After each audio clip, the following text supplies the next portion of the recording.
Welcome to Sacrilegious Discourse. For this is what the Sovereign Lord says. Why do you need prophets to tell people who you are and what you want? If you can justify everything that the God of the Bible has done, then you can justify any of your behavior. A lot of this mentality is trickling into what is now mainstream right-wing Christianity. I am capable of empathy greater than this God of the Bible. This is a Bible that they tell kids. This is the good Lord. This is the good book. He is fantasizing about murder, mass murder. Head over to sacrilegiousdiscourse.com right now to find out how to leave us a review or support us on Patreon.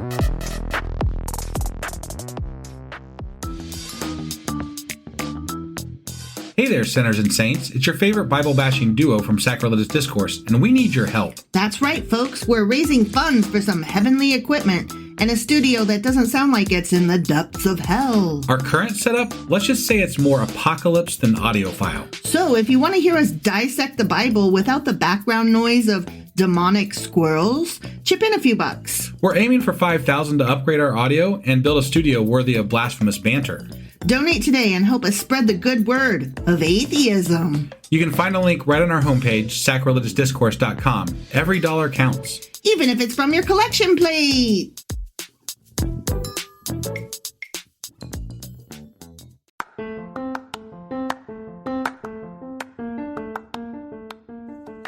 Hey you, welcome to Sacrilegious Discourse. I'm husband. I'm wife. And together we're reading the Bible.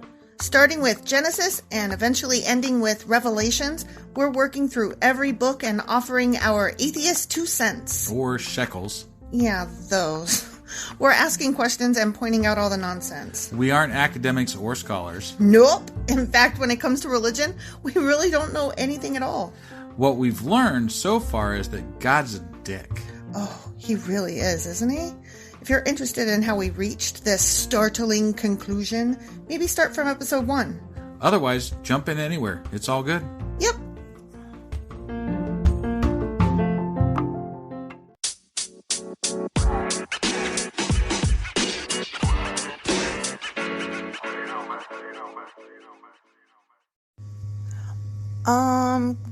Why did this come out late today? Because I suck. Oh, okay. As long as you're taking blame, then I'm okay with that. Yeah. Normally we release this about 12 hours earlier, so anybody who is waiting on the episode, I sincerely apologize. Yeah, it's all his fault. Well, what are we talking about today, though? Well, we're going to be doing Genesis chapters 16 and 17, but do you remember what happened last time? God stuff. Yeah, and, he was grody because he made Abram cut animals in half. Oh, that's right. And he was like, sacrifice all this shit to me, and you'll be fine, but your grandchildren and progeny are going to suck it for 400 years. Slaves for 400. Yeah, that's right. Yeah, that's stupid shit. But maybe in 16 and 17 he'll fix it? Question mark. Let's see what happens. Okay.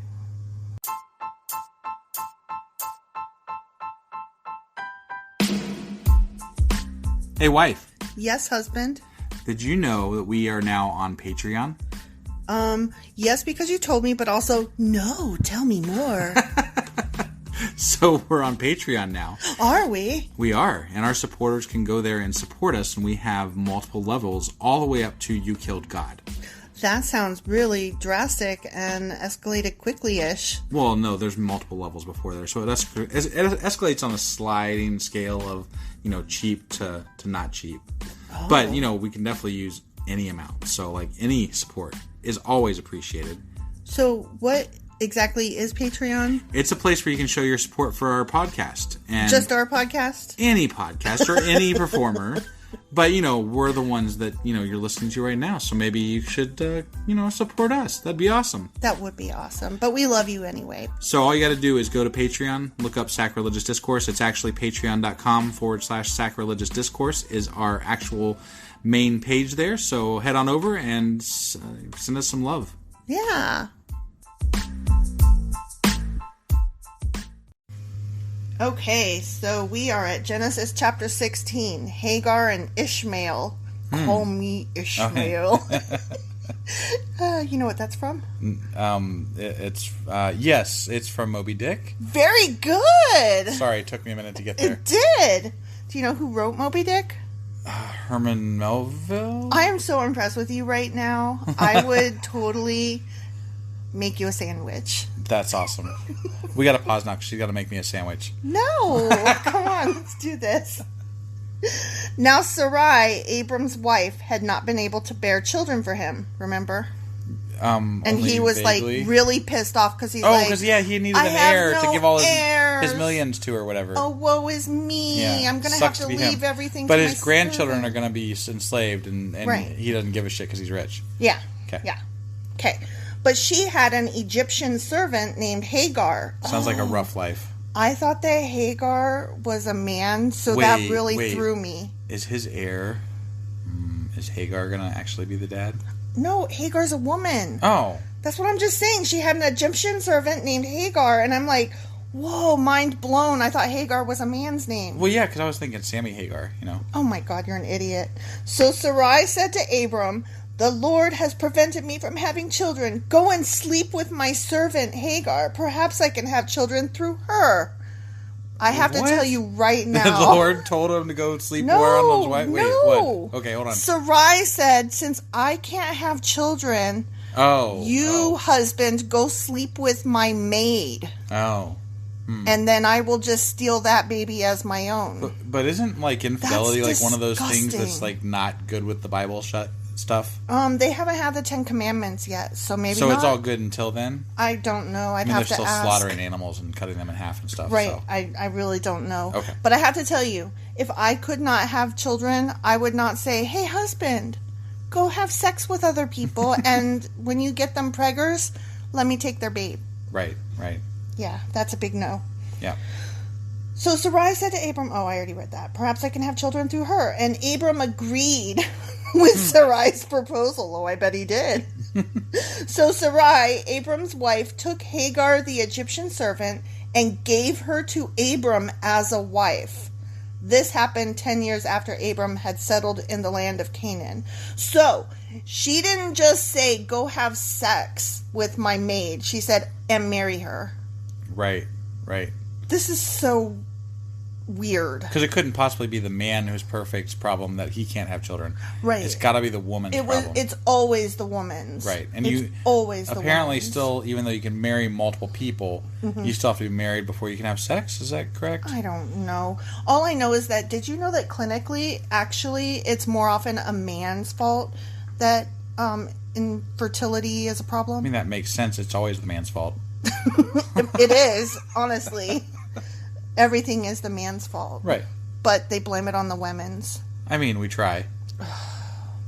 So Abram had sexual relations with Hagar and she became pregnant. But when Hagar knew she was pregnant, she began to treat her mistress Sarai with contempt. So she's basically like, nanny, nanny, boo, boo, stick your head in doo-doo. I can have babies and you can't. Okay. She's wife number 2, so she's technically still like servant, maid, mistress. Right. Then Sarai said to Abram, this is all your fault. I put my servant into your arms, but now that she's pregnant, she treats me with contempt. The Lord will show who's wrong, you or me. Abram replied, look, she is your servant, so deal with her as you see fit. Wait. I thought she was his wife. I don't know what takes precedence. I don't know the hierarchy. Like, so, I don't, okay. So, she's his wife, but only so they can have sex. But she's pregnant with his child, and that's, really important to him. And he's like, just do whatever you want to her. Yeah. Like, so you don't mind He her. basically is like, look, this is between you two. I'm not getting involved. Right. That's gross. Yeah. He's so nasty. Then Sarai treated Hagar so harshly that she finally ran away. Wait, with his child? Yep. Awesome. The angel of the Lord, God damn it. The angel of the Lord found Hagar beside a spring of water in the wilderness along the road to Shur. That's so unfair, don't you think? Yeah. Like God's got a task force tracking you down. Yeah, like, you have an internal GPS, so you can't just be like... Guess I'm not fucking getting away from this shit. Right? Like, I'm being abused. I'm gonna run away. Psych. God's fucking gotcha. angels got me. Yeah. The angel said to her, Hagar, Sarai's servant, where have you come from and where are you going? Wait, so the angel, even though she's married to dude, and you know what? he refers the angel. It refers to her as the servant, not the wife. You know what? I'm wondering if it said when she presented Hagar as a wife. I think that's like fancy saying, I'm presenting her to you as I would a wife, as a person to sleep within the wifely way. Okay. Treat her as you would a wife. Okay. I think that's probably what it was. I don't think he really, like, picked her up as a second wife. Okay, all right. So he still had sex with her. Oh, yeah, definitely. I mean, if he had permission to have sex with other women, I guess, why not? Like, right. To each their own, whatever. Yeah. But just that would not work. There's lots of sex in this book. There is lots of sex, and that would not work in our life. Right. Just so you know. Right. No, obviously. Okay, good. I'm glad you take that for granted. I'm running away from my mistress Sarai, she replied. The angel of the Lord said to her, return to your mistress and submit to her authority. What? Authority. God sent an angel down to tell this woman who had to have sex with a guy to carry his baby and was a servant slave to another person to get back and be a slave and carry this fucking baby. Yeah. God's a dick. I think we already covered that, but yeah. We covered that last time and the time before. I know, but I just can't say it enough. It's a fucking dick. It's true, because basically it's like victim blaming, because it's like saying it's your fault for being a servant. Now get your ass back over there and give them that baby. Right. Gross. Then he added, I will give you more descendants than you can count. Okay? Wait, he's telling this to the servant lady? Yep. So apparently there's more sexes on the way. Why would she wants to have... Wait, God made birth painful. And he's like, you can do this as often as you want to. You can have lots of pain. Isn't that exciting? Thanks. Go fuck yourself. And the angel also said, you are now pregnant and will give birth to a son. You are to name him Ishmael, which means God hears. For the Lord has heard your cry of distress. This son of yours will be a wild man, as untamed as a wild donkey. He will raise his fist against everyone, and everyone will be against him. Yes, he will live in open hostility against all his relatives. How untamed is a wild donkey? I just want to know, is this supposed to be a blessing or a curse? Because this sounds like a fucking curse. Yeah. Your son's going to be a complete ass hat. Right. No worries. And you're going to have, like, tons more. Yeah. Probably by being raped. Yeah. I'm just saying. Yeah, it's true. That's the way things go back then. Thereafter, Hagar used another name to refer to the Lord. Yeah, she probably called him asshole.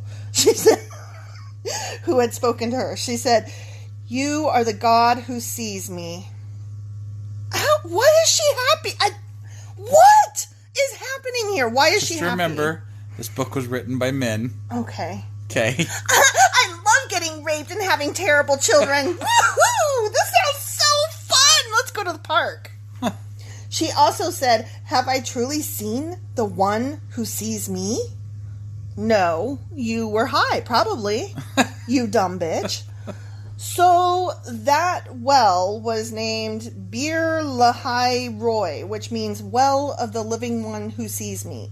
It can still be found between Kadesh and Bered. I wonder if that's actually true. Who cares? I mean, because, the Bible's 2,000 years old at least. You know what? If that well is still there, though, like do you even want to go? Let's go celebrate where a woman got raped a bunch of times and had a bunch of babies she didn't want. And then God told her to go back and be a slave again. Yeah, let's go there. That sounds like a fun trip. Mm-hmm. We should go this summer. Women rights. Yeah! So Hagar gave Abram a son, and Abram named him Ishmael. Wait. How did he know to name it Ishmael? Well, probably bitch came back and was like... God said to do this? God told me to come back, and he told me that I have to submit to you more because you're going to give me more babies, and also you have to name this one Ishmael, and he's going to be a dick, but that's all you. Right. That's my guess. Got it. So Hagar gave Abram a son, and Abram named him Ishmael. Abram was 86 years old when Ishmael was born. That's the end of that shitty chapter. Okay. Well, we'll see you in the next chapter. Yeah. So 17, right? Yes. Awesome.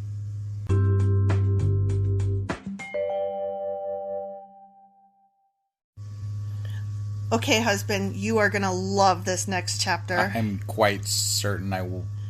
Yeah. Chapter 17, Circumcision, the sign of the covenant. Cringe.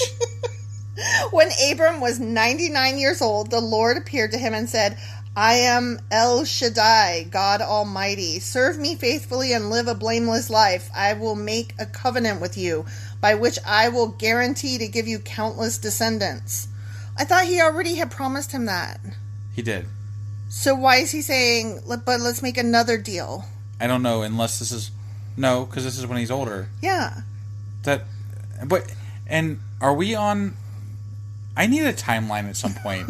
Because at some point, God was like, dude, you guys aren't going to live that long. And he's only had one kid at this point, and he's 99. And if they aren't living, forever-ish, then he can't have countless descendants at this point. Or what? Descendants could be great-grandchildren and stuff like that, too. So I guess that could be the case. Yeah. But all I'm saying is he already made a covenant with him. Yeah. And now he's like, let's do another deal. And your prize is that you'll get something I already promised you. What's his covenant? Oh, let's hear more. At this, Abram fell face down on the ground. I bet he did. Then God said to him, this is my covenant with you. I will make you the father of a multitude of nations.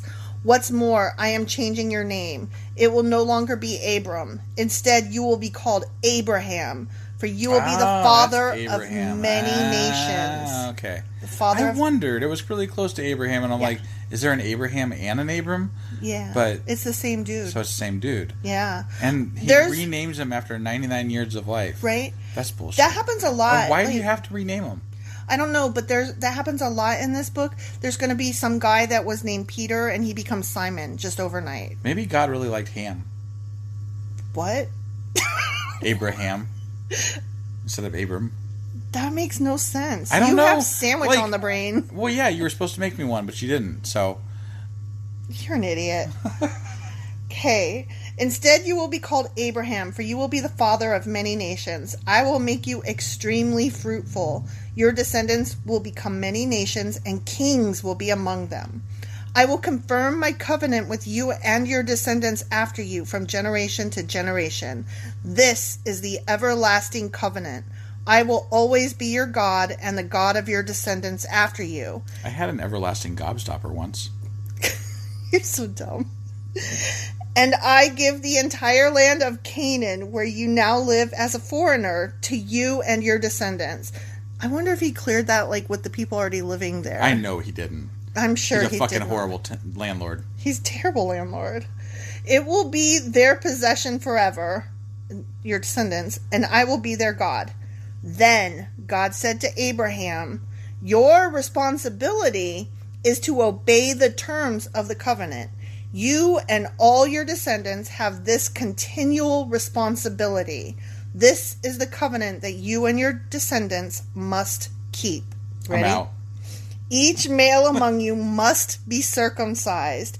You must cut off the flesh of your foreskin as a sign of the covenant between me and you. You know, and back then they probably had to use doll stones. Yeah. Yeah. That would really... Oh. Yeah. Chop off your wiener to prove that I am your God, and I will make sure that you have lots of children that are going to be slaves for 400 years. Why would a God want you to chop off part of your dick? I don't know. You tell me. It seems like a really silly, stupid thing. It really does. It seems a little bit arbitrary and ridiculous. I mean, if he wanted you to be that way, he could just make you pop out that way. He really could, because he's all powerful. Right. And if we're in his image, then he's got some foreskin. Oh, who circumcised God? Right. Does God have a dick? I mean, I don't know. He is one. Definitely.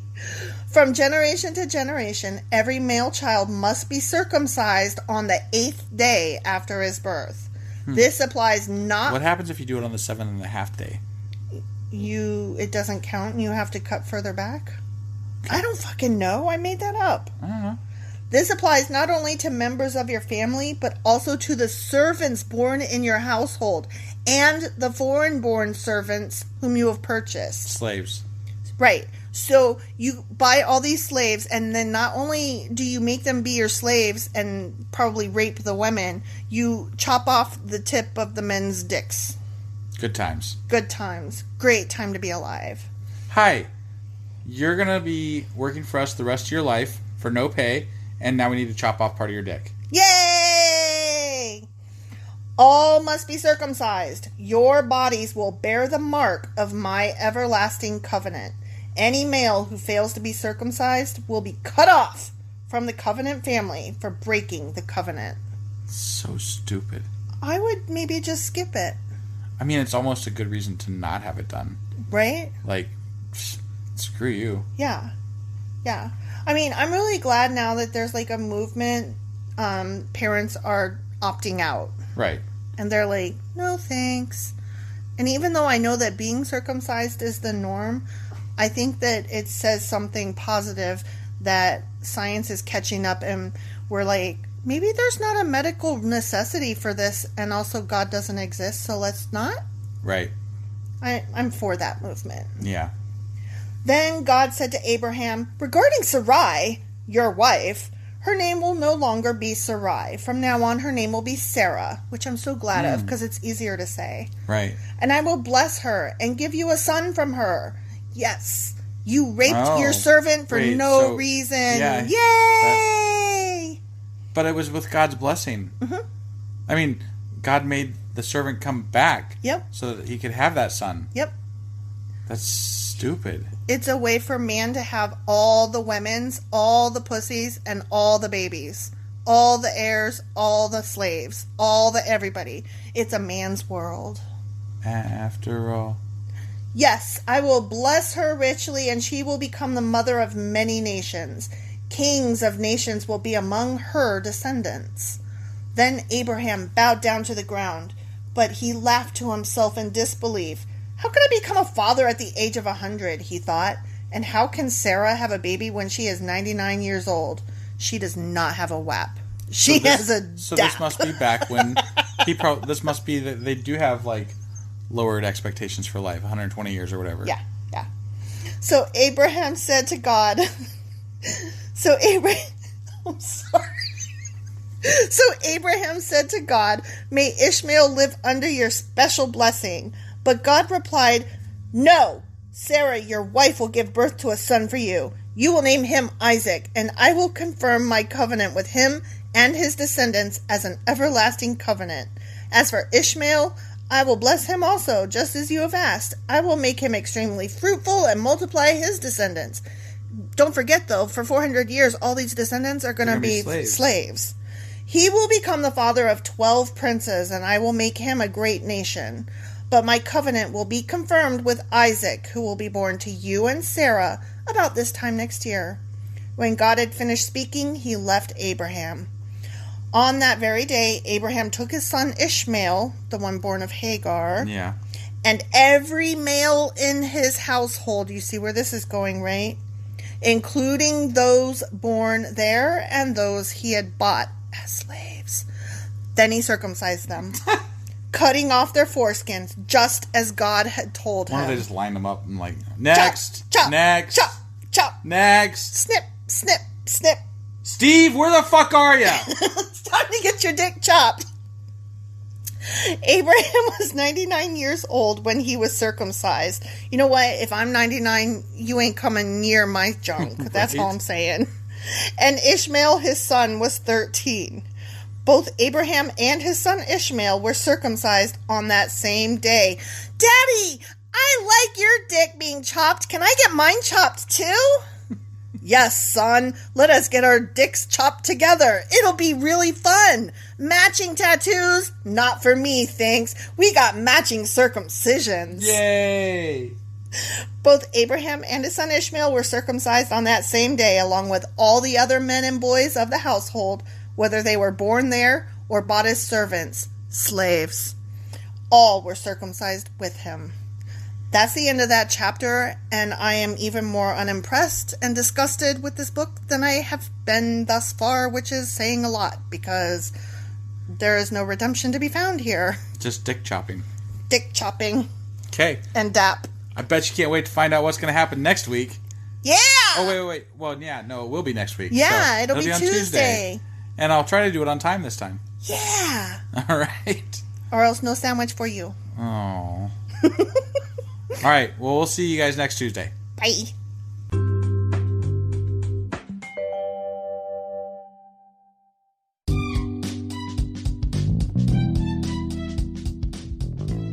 Husband. Yes, wife. Is there a way for people to contact us? Well, sure. They can get on our Twitter account. We have a Twitter account? We do. What is it? It is sacrilegious_D. Like D for discourse? Yeah, they wouldn't let me put the whole thing, so I had to shorten it to _D. I hate them. Yeah, that's disgusting.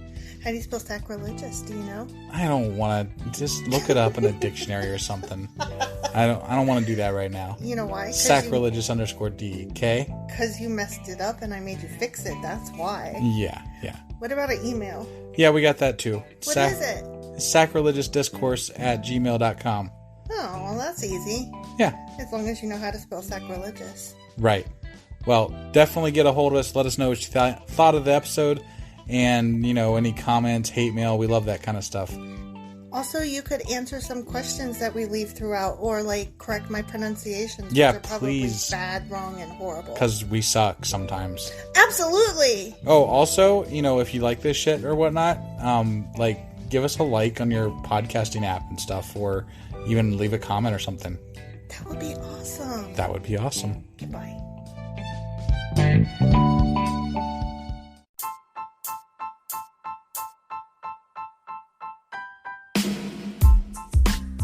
Hey, wife, I guess that's the end?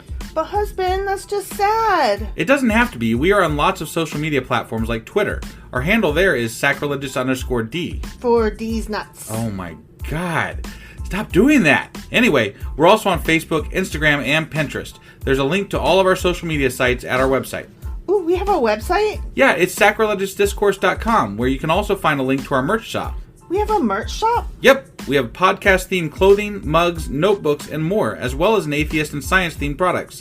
Wow, our fans should really go check that out right now. Definitely. They can get in touch with us by sending an email to sacrilegiousdiscourse@gmail.com. But before they do that, we could really use some help. Oh yeah? With what? Well, it's not free running the podcast, and we need some financial support in order to get better equipment, which will free up time so we can concentrate on our podcast and our fans. Okay, so what should they do? Head over to patreon.com/sacrilegiousdiscourse and sign up as a contributor on our podcast. Supporters there receive additional bi-weekly episodes that we record just for our Patreon members for as little as $2 a month. Also, we'd really appreciate it if you would like and subscribe on whatever platform you're using. And Apple Podcast reviews help us out tremendously.